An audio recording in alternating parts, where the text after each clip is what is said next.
Jogging muna sa court. Lakad-lakad. Yan.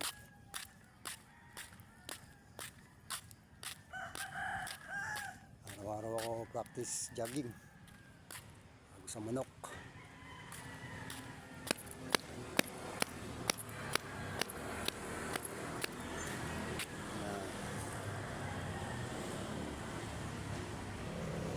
Ilaw, napakaliwanag. Ayan ang aming simbahan. Maliwanag din, no?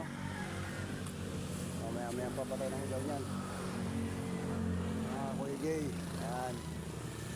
Jogging habang nagpapatigas ng mga buto-buto at saka mga kalamnan. Ayan. Yun muna ang trabaho ngayon. Workout sa kubo. Halaman, manok. Wala pang pinturahin. Shoutout nga pala kay Doc. Sana makaipon-ipon pa ako para magawa na yung aking pustiso. Tagal bago ma-repair. Kailangan na yata bago. Tagal-tagal na rin tayong, ako nga palang walang ngipin, kaya napakahirap May 1 linggo pa o 2 linggo makakaipon na ng pampagawa ng pustiso. Kunti na lang kulang.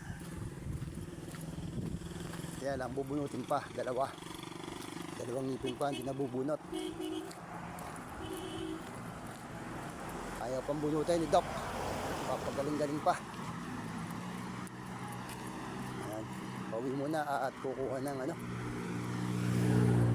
tubig. Nakalimutan ko magdala ng tubig pampainit ng kape.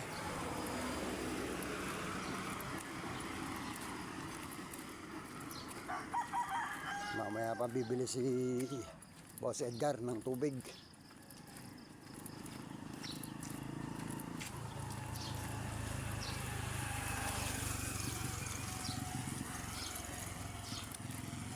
Sarado pa naman ang grocery.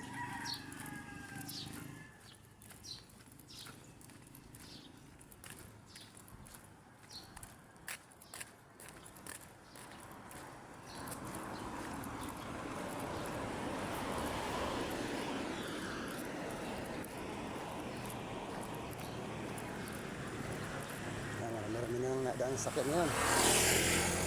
Lalo na yung mamaya.